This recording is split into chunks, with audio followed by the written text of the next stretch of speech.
Behind our house, there were rolling hills, as far as the eye could see. And we would run up and down until the sun disappeared over the horizon and we couldn't see our hands in front of our faces. In a sense, it bothers me that 25 years later, I even have to ask why something so simple and elementary could be fun. How something so out in the open could be profound, something so basic. Oh, how we've flipped the script. Now, today, I build and scratch and claw and fight and chase and seek and climb. But my soul just wants the hill.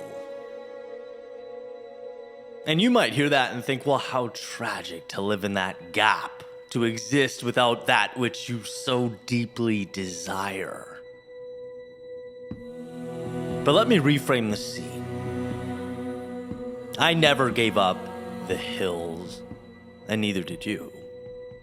They're there, covered in complexity, deemed at some point to be just a little too simple, a little too elementary, so we built on top of them.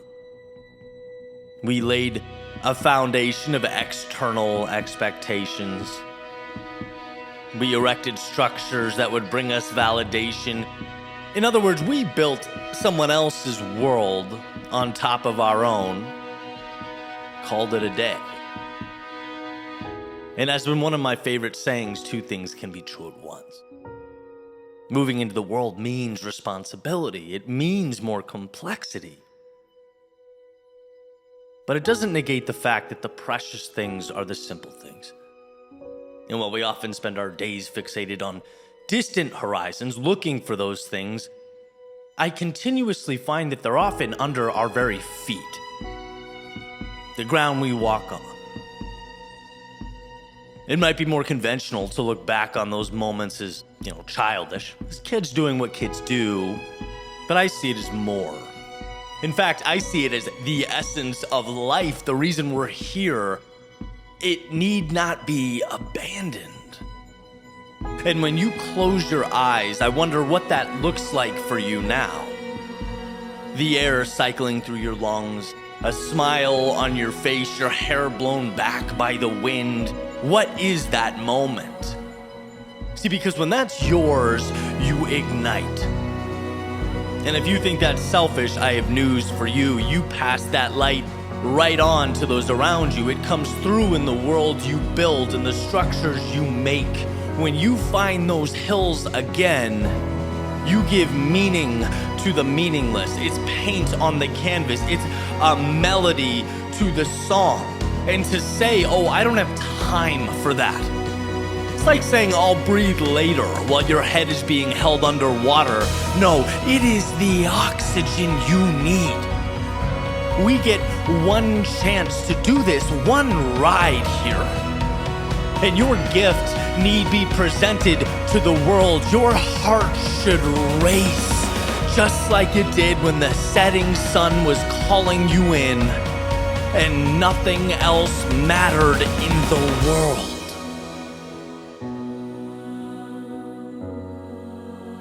The entire universe is rooting for you to find those hills again. You have everything. You are everything you need. I just hope you'll summon the courage to grab it and hold on.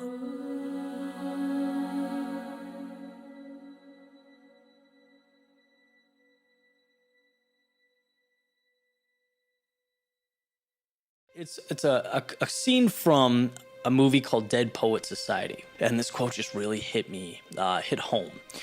And to kind of explain this scene, basically Robin Williams is a teacher. He's teaching poetry, and I think it's a boarding school.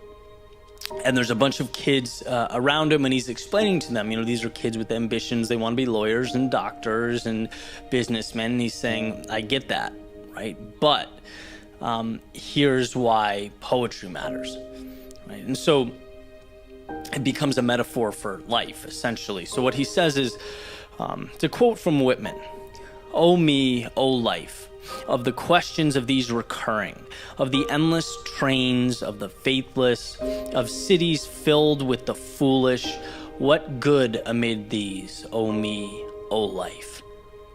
And the answer is that you're here, that life exists, an identity, that the powerful play goes on, and you may contribute a verse.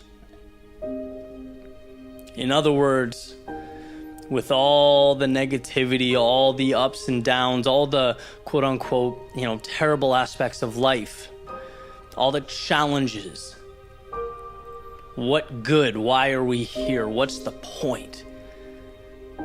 And it's that it's gone on for millions of years before us, will go on for millions of years after us, like a play that we can contribute one verse, and the power in that, right? Just waking up and understanding that we have the ability to create our own history, our own little universe, to change the way things are, to leave our mark. And so he's talking about, I mentioned the kids huddled around him. He's like, you want to be businessmen and lawyers and engineers and doctors, and it's incredible. It's a noble pursuit. We need those things to sustain life. But the reason poetry is important, reason things like love and passion and beauty are important, it's because those are the things that we live life for. They are the pinnacle of what it is to be human. And every day you can decide what to do with that. You can delve into it to change, to grow yourself, and in essence, improve the world around you. You can play a part in something much bigger than you. And it doesn't have to be this grandiose thing.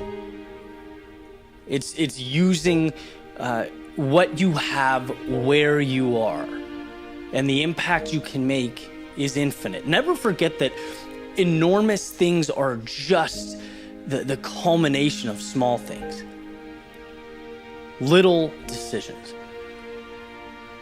Right? Because for those of you thinking, well, I'm just one person, what difference does it make?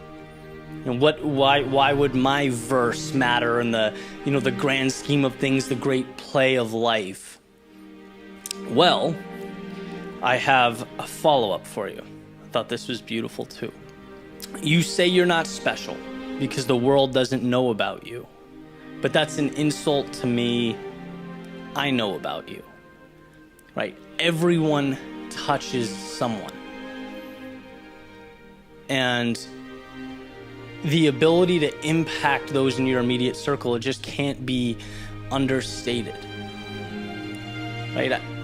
I sometimes I worry that we don't value ourselves and our ability to be an agent for change the way that we should. Every single person watching this can change themselves, can grow. And I'm not talking about, who you are. I'm talking about moving towards your greatness. So back to the main theme, right? In this play of life, what is your role? What is your verse going to say? Because it matters. It matters more than you know. It matters to you because it's an opportunity. And it's a chance to live every day to the fullest, to embark upon, the important things in life, the elements of being human that really matter. Passion, purpose, enjoying what's around you, growing, learning, and in essence, helping others do the same. When you delve into your greatness, it changes the world.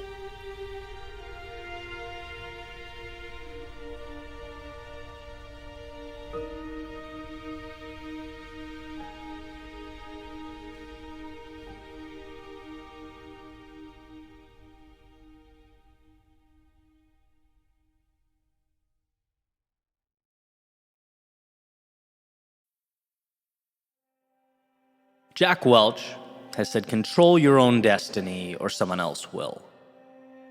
And I'm passing this along today as I believe it's one of the most important things to understand.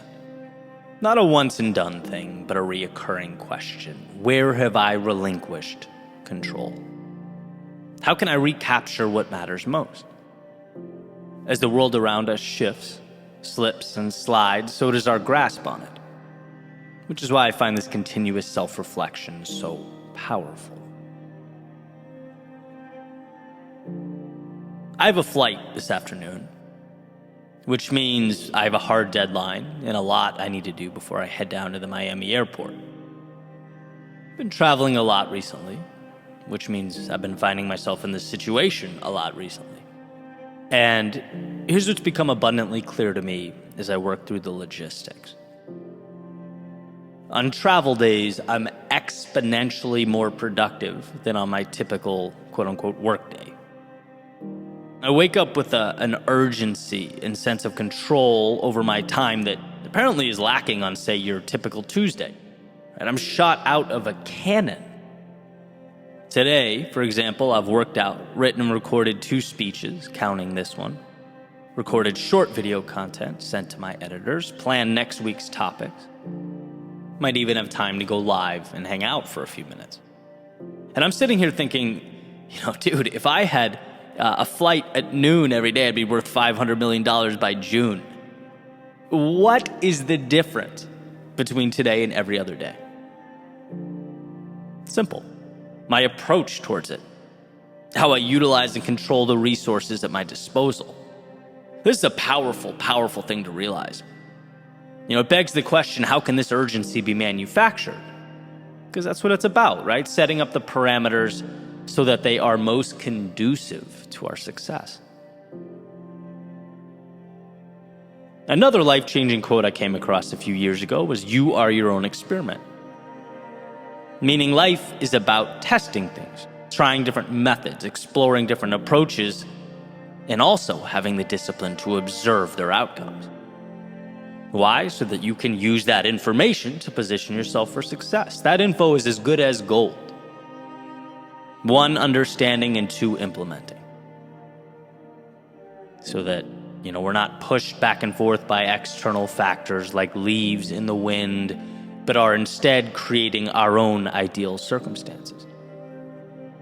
These, let's just call them travel days, have helped me realize how much power, energy, control I relinquish on a typical day. And most importantly, how I can change that. Time for a new experiment. Let's try approaching every day like there's a hard cutoff at noon. How? I'm not sure yet. I'll test and explore until something clicks. But there's definitely some information worth noting. I've picked up my phone 0 times today, which is obviously valuable. I've second-guessed my messaging and communication a lot less. Don't have time to waste on the small things. Nope, not when you fly out at noon. This is information I'll take with me. Little nuggets of wisdom that I've been able to collect.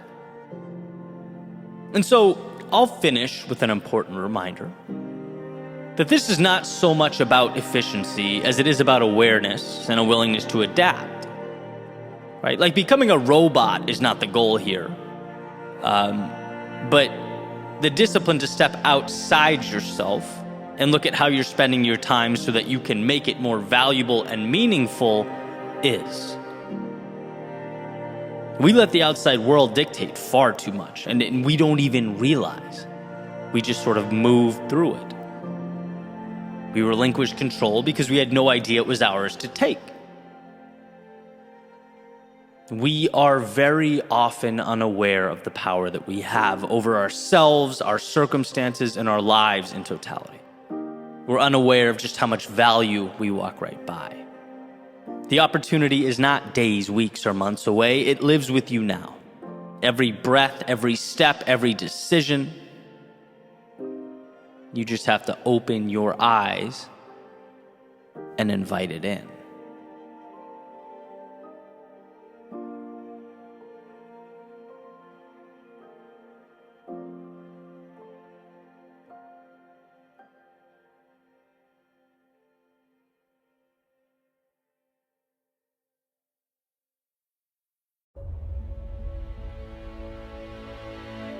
Why is it that when we look back on our lives, it's never the easy days or the simplicity? It's not the calm that changes our reality or makes us who we are. Don't get me wrong, calm and simplicity, they're wonderful, but they're not transformative. And why would they be? Why would we change or seek to obtain more without a reason or incentive? It's times of struggle, of turbulence. It's when life was hard that we had to rethink who we are, reshape the way we look at the world. Right? Because without chaos, you don't get calm. Without the storm, you don't get those crazy neon colors and golden rays it leaves as it passes by. In order to triumph in any capacity or any area of life, there's always a sacrifice that must be made. The adversity is the fire that forges the iron. There's a saying, hard times create strong men. Strong men create good times. Good times create weak men, and weak men create hard times. It's a cycle. And this is generally used in a socio-political sense, and I think in a lot of ways it applies today, but where I've really found it useful, where I've found value in it, is at the personal level. Because what I've noticed is that growth also appears to have a cyclical nature. And when we're in a rough situation or overcoming an obstacle, we have to push, we fight, we grow. Sometimes without even realizing it, we achieve a result, and by default, this transformation that in one way or another makes us something new. But then it becomes easy to level out, right? And that's the challenge. It creates this period of stagnation. It's like we made the jump and it becomes real easy to stay there. And that's why I have found value in when life is not providing resistance to manufacture some. Because that's the only way to grow. Progress is happiness. Viktor Frankl in Man's Search for Meaning, he says purpose is defined from struggle. If things are too calm or simple or quiet, life begins to lack meaning, and that's never a spot we want to be. Life is about the pursuit of something. You just have to figure out what that blank will be. You get to decide which mountain to climb. There's a story about a butterfly making its way out of a cocoon, and it makes a little hole. It starts attempting to push its way out. Someone walks by. They see it struggling and open the cocoon up to help the butterfly out, right? Thinking that they did this great deed. But in doing so, that butterfly has now lost its ability to use its wings to fly. Why? Because the strength that was necessary to fly would have been forged when he fought his way out. The butterfly was deprived of the very thing it needed to become something more, and that's the point. It's easy to get lost in the now and seek to eliminate everything that doesn't make the moment more comfortable, to remove that which doesn't make things easier. But whether we're talking about collectively or the complacency in our individual lives, we have to remember that avoiding discomfort isn't the answer.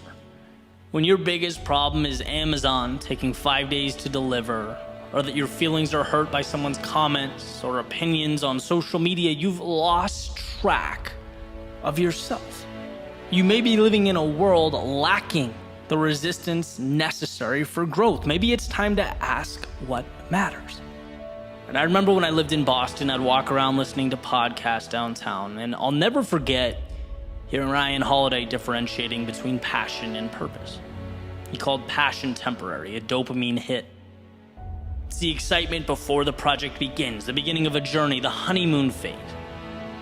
But passion alone falls short. And it falls short because anything worthwhile is hard. It tests us.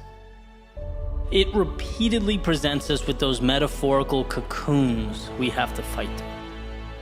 We have to earn our stripes, grow our wings, and if we stop at passion, there's no reason to battle on, to take the punches, knowing that they will create for us a tomorrow full of infinite possibility, and that's where we need purpose. That's why it matters. We need something bigger to march towards. A destination that's meaningful.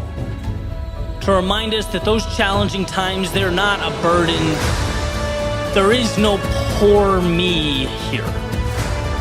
They're the fire that sharpens us, that whispers to us not only the importance of carrying on, but the power contained within ourselves to do so. This world, it is not stacked against you. It's never the problem or the obstacle. No, it's the opportunity laid out at your feet. And it's in those very times when we're uncomfortable, when we're unsure, when we don't know where to draw our strength, that we need to remember it comes within. It's an idea that is brought to life through courage, through understanding, through the trials and tribulations of life that didn't intimidate or hold you back, knowing that life has given you everything you need to blaze your trail. So don't be afraid to let it take you somewhere new.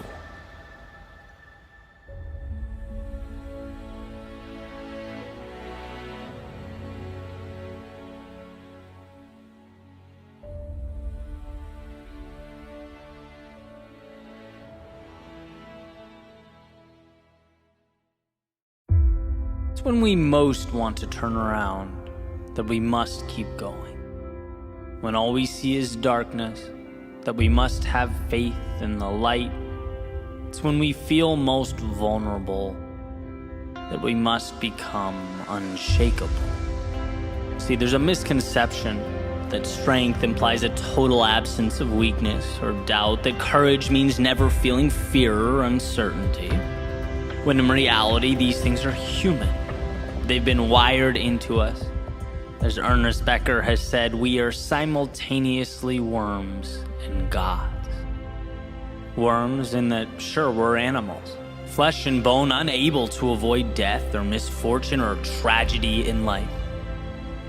But most importantly, gods, in that we have the divine ability to transcend these inevitable circumstances, to find hope in this seemingly hopeless, to see opportunity in life's obstacles and growth when we fall, to take the meaningless and give it meaning. And one of the most important things I've learned is that when life knocks me down, pushes me to my limits, it's not some indication that I walked the wrong path. It's no referendum on who I am. No, it's a hand extended offering the chance for me to be more than I've ever been. And in a world of delusion and distraction, it's a reminder that we have the capacity to turn life's hardship into a better tomorrow. The difference between fact or fiction, possible or impossible, success or failure, is the decision to get up when life knocks us down. This world, it's not easy. It tests us, challenges us. It makes us think we are but a cog in the wheel of life. It can be tough. But your weapon, your strength, is knowing that you are tougher. And look, I know that adversity hurts. But I also know that you're capable, you are strong enough to turn that struggle into something meaningful.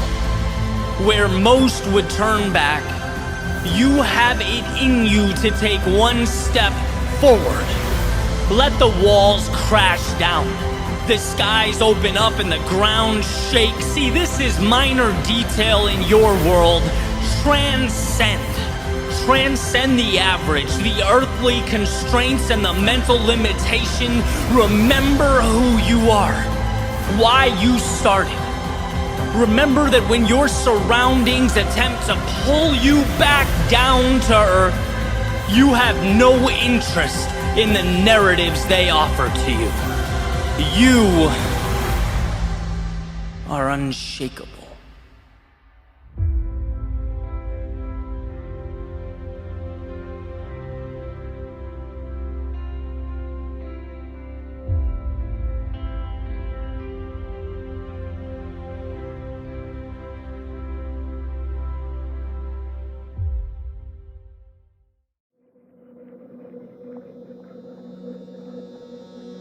There's a quote attributed to Seneca that states, "No man is more unhappy than he who never faces adversity, for he is not permitted to prove himself." Meaning, it's in pursuing the difficult thing that we obtain meaning, recognition, that we prove ourselves. But prove ourselves to whom? This is the same Seneca who famously stated that we suffer more in imagination than we do in reality. That he is most powerful who has power over himself. And that's one of the beautiful things about Stoicism. It makes us ask a very simple but often overlooked question: who's really the adversary here? Who's the opposition we're dealing with as we fight our battles? What is it that must be transformed? Is it the outside world? Or the way our eyes view the outside world? What's really holding us back? The circumstances? Or our own personal thoughts about the circumstances? And I think this is where we misunderstand the challenges before us. I want to delve into this power of perspective to explain that we are the gatekeepers between ourselves and our ideal lives. And very often we do a good job of ensuring that gate stays closed. We sabotage our own goals, our own dreams, our own happiness, while simultaneously pointing the finger at a million externalities. See, when we look at the difficulties of life, and there's no doubt that life can be a very difficult thing, it's easy to look at the world as this binary playing field, right? Me versus the world. And in fact, we often visualize the world as the enemy pushing back against us, as if its motives were counter to ours. But so many of these narratives, these stories, they actually say nothing about the outside world. And when we look deeper, it becomes apparent that they actually say a whole lot more about us. It's the one viewing that gets to decipher what the circumstance means. And so all narratives are reflections of the observer. Jim Rohn used to tell a story about two brothers who had an alcoholic father. He'd come home drunk, he'd abuse his sons. They had a terrible childhood. And as they each grew up and had families of their own, their paths kind of diverged, right? One became abusive, and the other was kind and loving and caring. And when confronted, the now abusive brother stated, "Well, look, how can you blame me? Don't you see how I was raised?" But the kind, loving, and caring brother stated, "Of course I'm like this. I could never put my family through what I went through as a child." Same circumstances, different lenses, interpretations, which means different real-world result. And the idea here is to emphasize how one of the most important abilities a human being possesses is the ability to interpret the world around him. I think of us as subjects navigating a world of objects, as though the things around us don't have meaning until we place meaning upon them.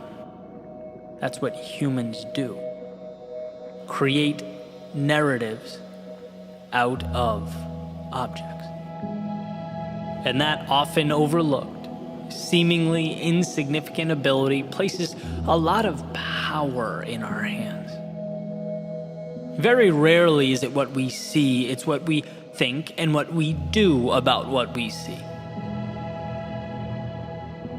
You ever hang out with people that just tend to be happy, upbeat, positive energy? I have a very good friend like that, where his first inclination is always to find the positive.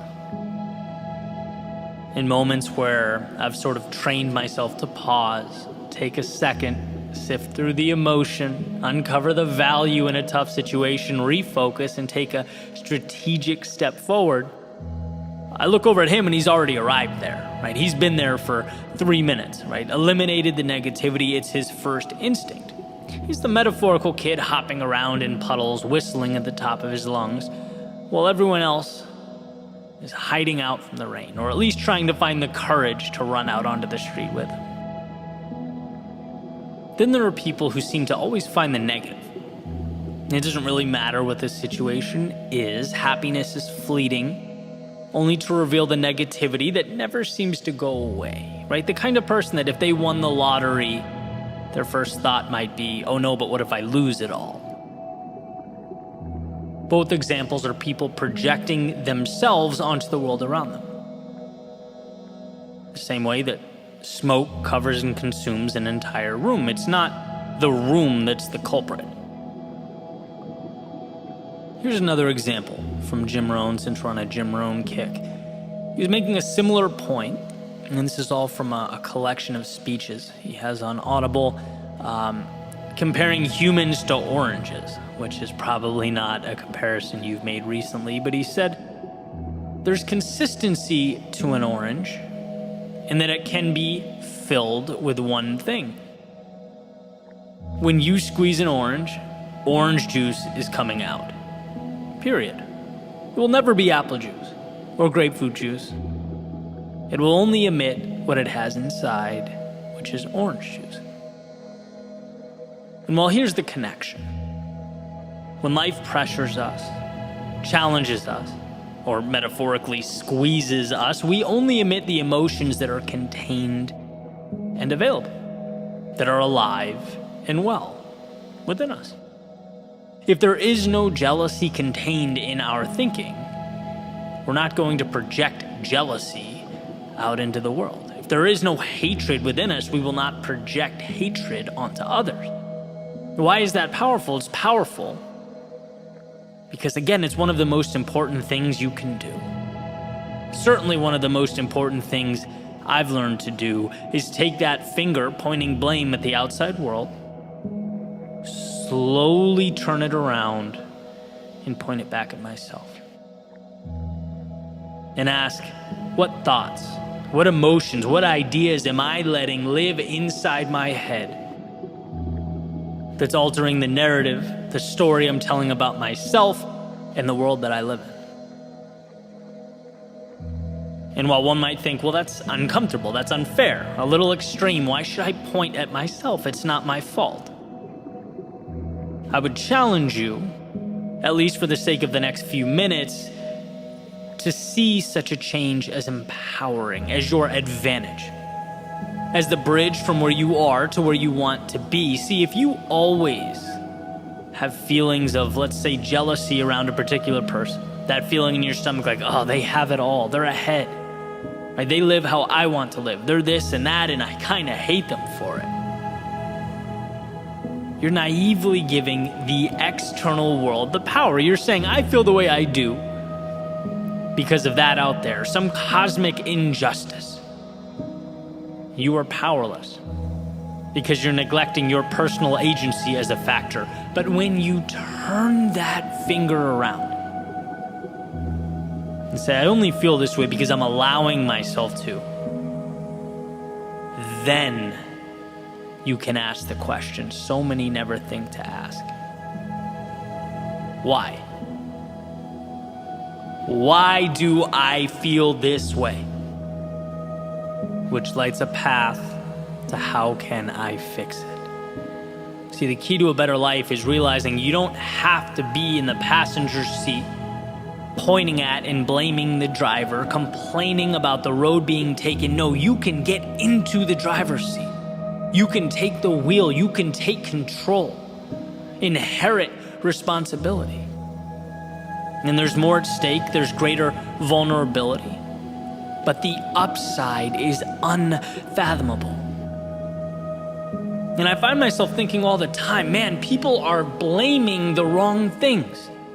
They're shifting blame to the wrong adversaries. The real villain here is not the driver or the road or the weather.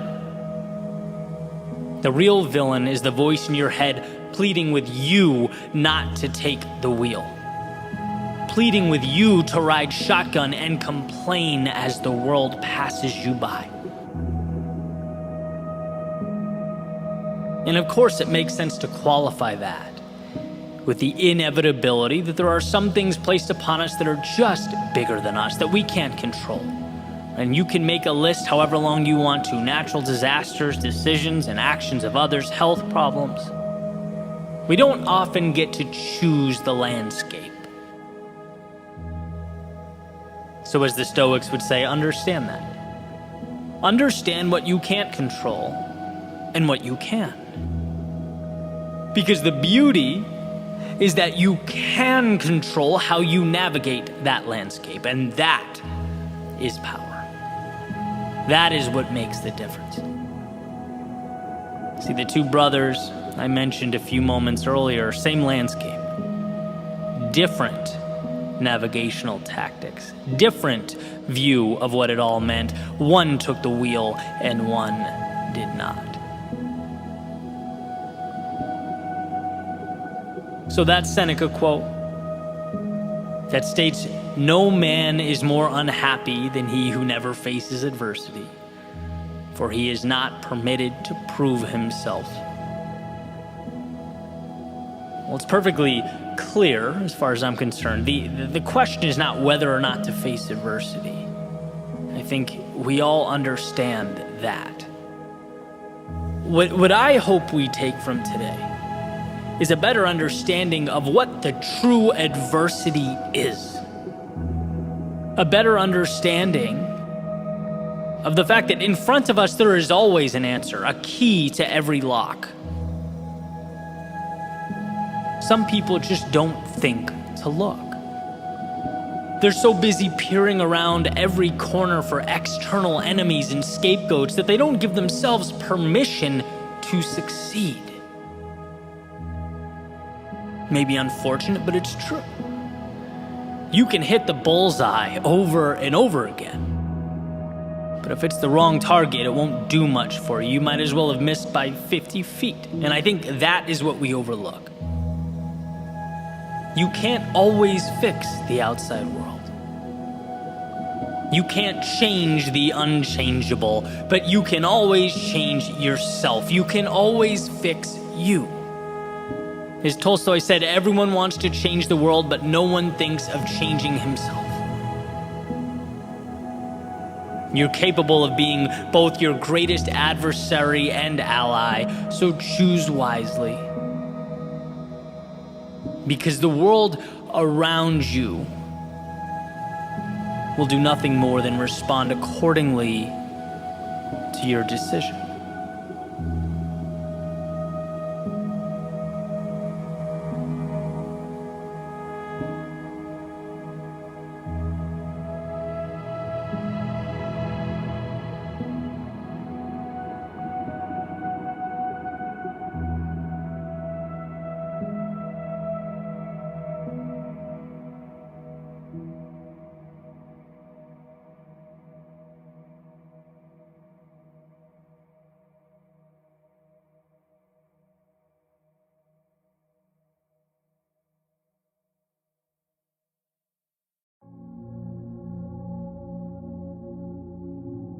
It may be that our greatest gift in life is that we're always one decision away from transformation. We're always one decision away from a new path, with new experiences, new beliefs, new identity, one decision away from a totally different life. It's almost incomprehensible that all the days leading up to now, everything we knew ourselves to be can be discarded and left with one swing of an axe, gone. What is more miraculous than that? We live at the intersection of two imaginary worlds, right? The past and the future. The past is gone and essentially meaningless. Yet as the provider of our identity, it still rules over us. Our sense of who we are comes from our collection of past memories. That imaginary world of yesterday, like the elephant tied to the chair with a rope. It hasn't realized it's strong enough to break free. It doesn't know that what confines him is not the rope, but acceptance of a lie. And that's what the past, that's what identity is, a lie. We are not yesterday, we are right now. And from the trivial things to the significant things, we get wrapped up in that lie. We overlook the gift of control we have over our future. What does it mean to say, I'm not a morning person? That in your past you hadn't conditioned yourself to wake up early? Okay. What does it mean to say, I let people walk all over me? That in your past you didn't stand up for yourself? What does it mean to say I'm awkward or shy or I struggle with writing or running or public speaking? So maybe you did. But what does that have to do with right now? What does that have to do with realizing the control you have over your life? Because simply realizing you can disconnect from these narratives, that they are not you, is a superpower. Realizing that calling yourself a bad student because you failed a test is like never taking off your raincoat because it rained yesterday. It's like, no, the sun is out, adapt. Then once you realize right now is the beginning of the rest of your life, you can start making little changes. Identify not who you were, but who you'd love to be, and move towards it. Read The Power of Habit and Atomic Habits so that you can understand change isn't crazy or big or scary. It's moving little things in your life around so that they work for you, not against you. Start waking up and thinking about not what has happened, but what can happen. Not what can go wrong, but what can go right. You are always one decision away from a totally different life, because you're always one decision away from change. From walking away from the narratives that you have accepted. And so remember that. But remember it not just when things are fine. Remember it when you're struggling, when you feel restless or uneasy, unsure, uninspired, sad, angry, not content with the reflection in the mirror. When you feel that negativity, you're not looking at what can be, you're looking at what you have been. And there's no room at the table for that distraction.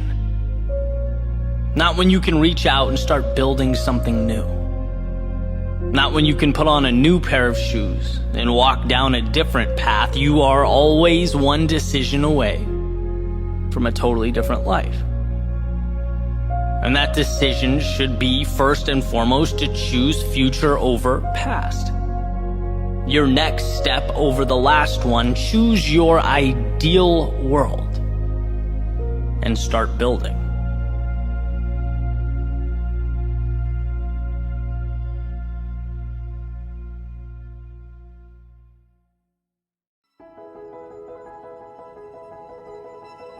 Standing on that ledge, staring out at what we know we need to do, at the moment we least want to do it, well, that's where the future is shaped.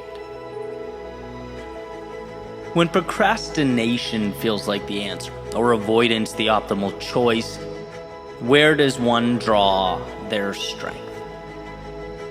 They say routine is a powerful tool in this fight, and I believe that.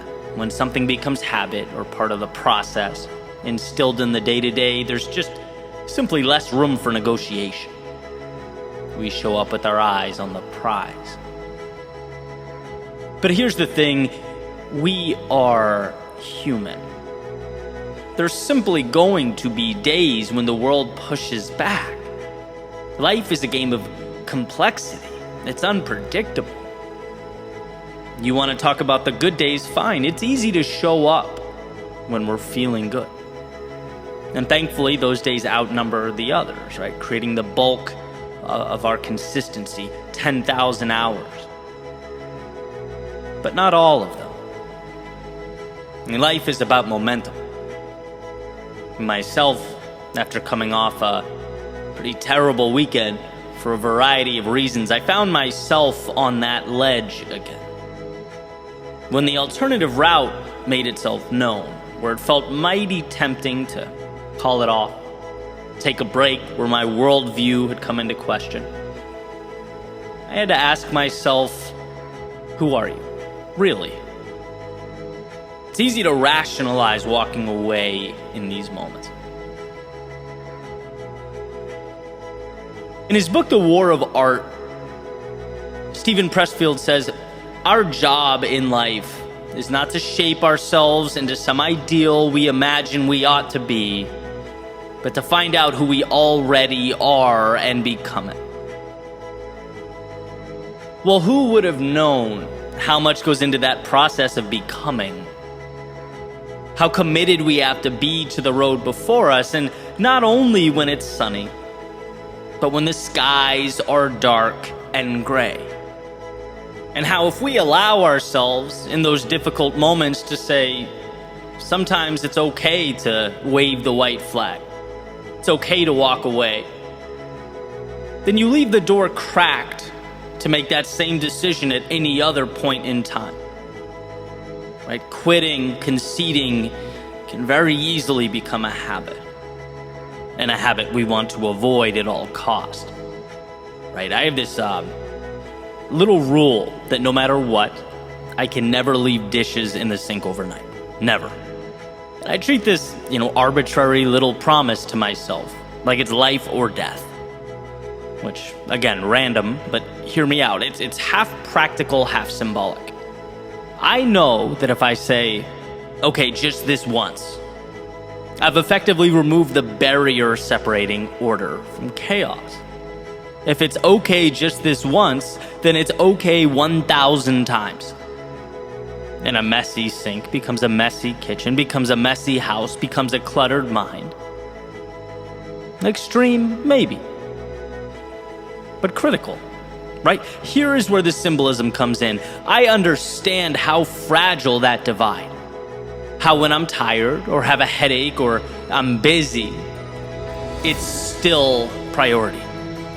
Because I want to hammer my subconscious with the understanding that I show up when it's inconvenient.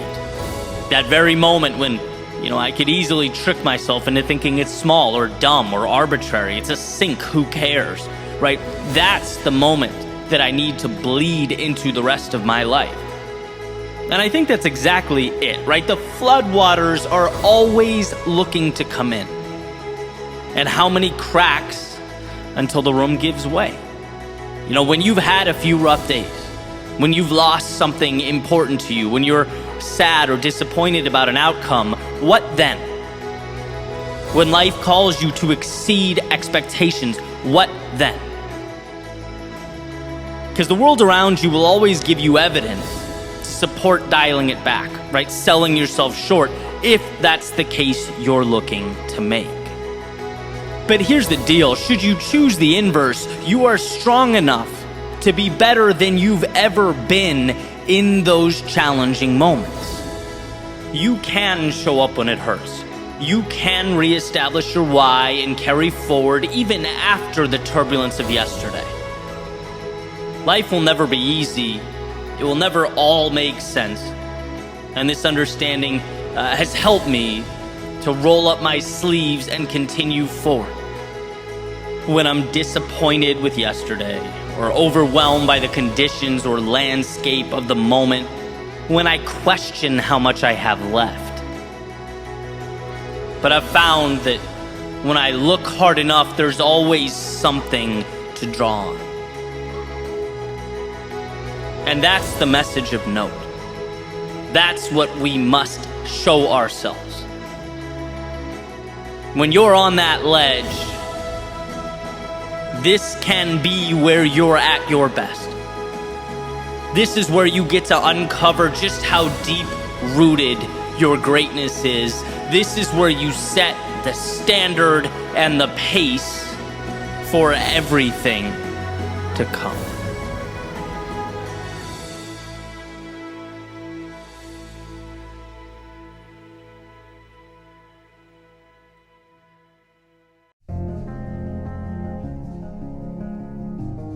Sometimes it's what we don't say that echoes the loudest.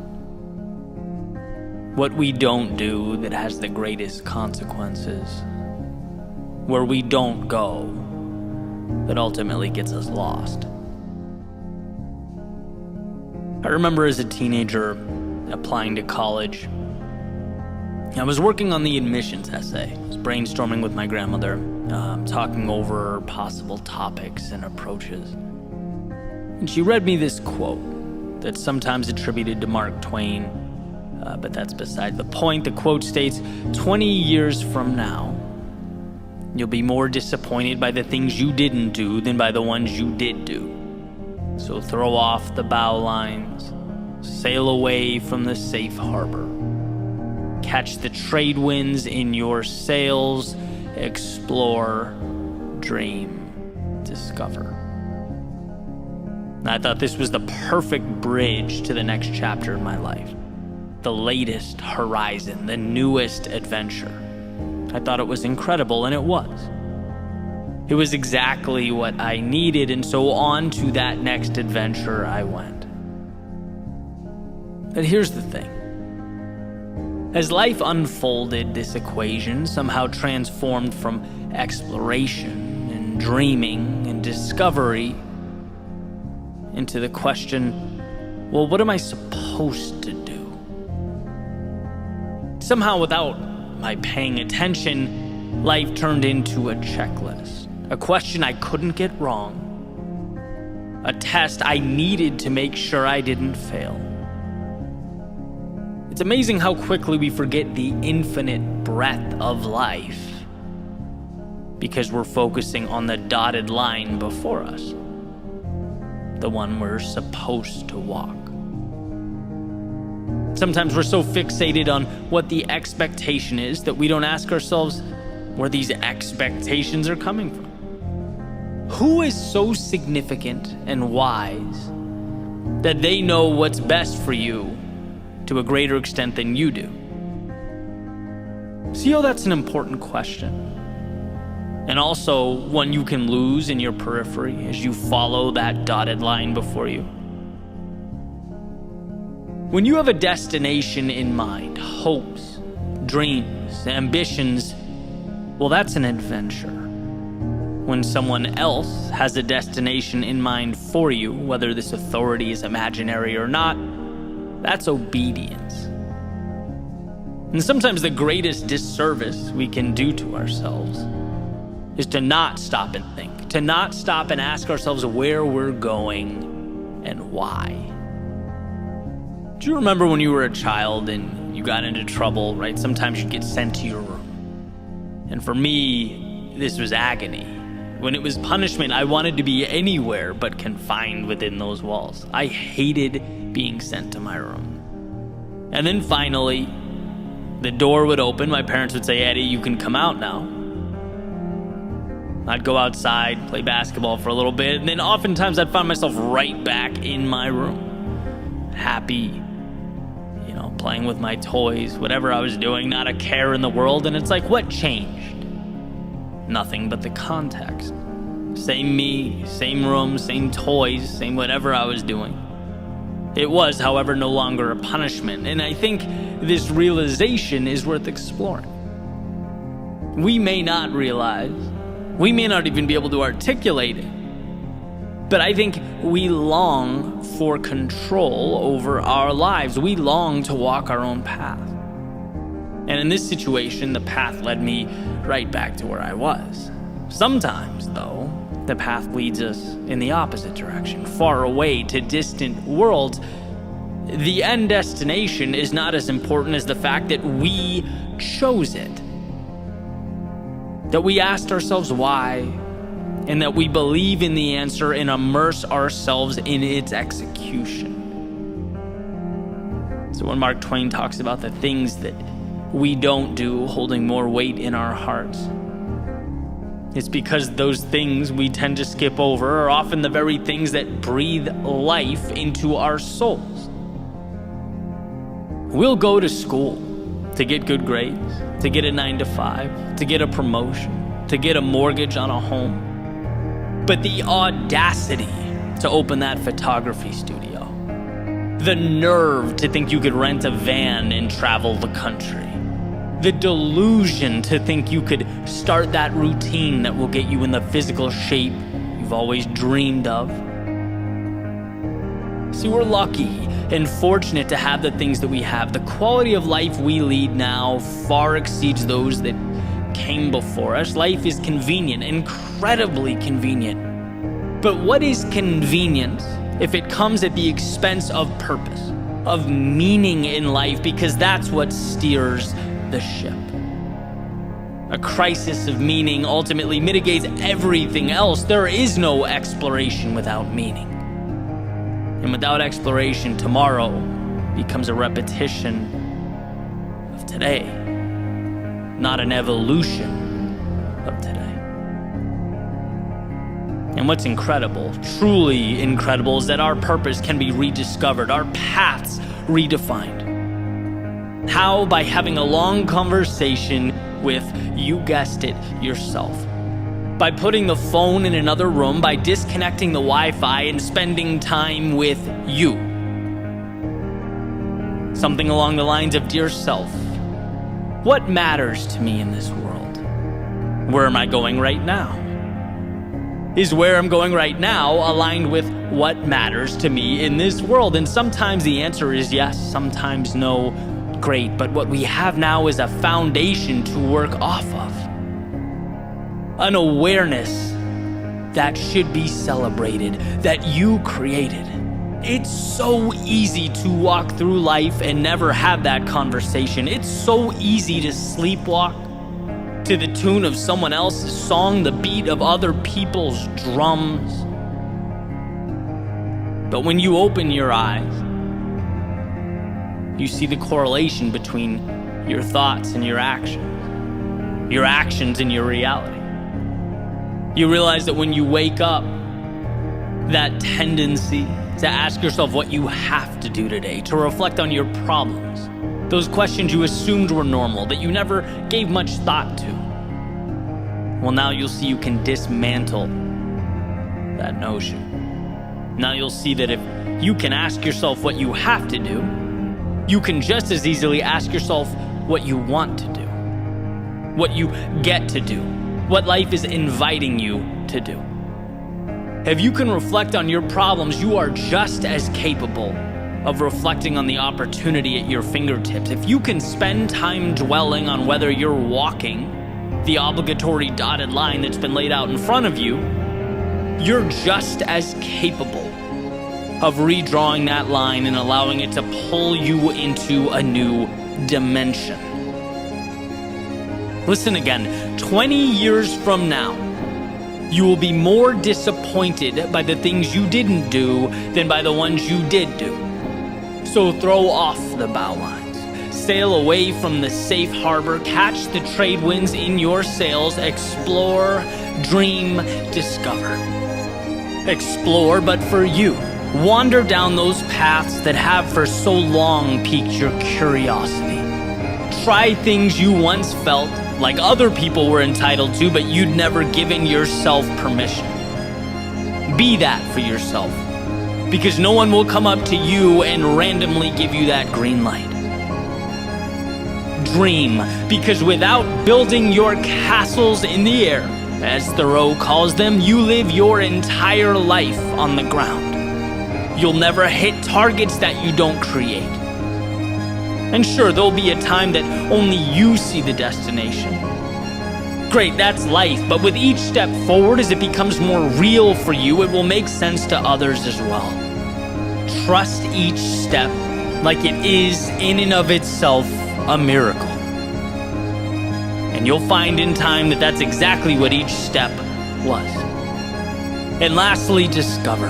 Discover who you are, what you're capable of becoming. As Emerson said, to be yourself in a world that is constantly trying to make you something else is the greatest accomplishment. To forge your own path, build your own life, stay true to your own heart is courage. So sail away, because you have the ability, because you are strong enough And because the story you're about to write doesn't continue on until you turn the page on today's chapter.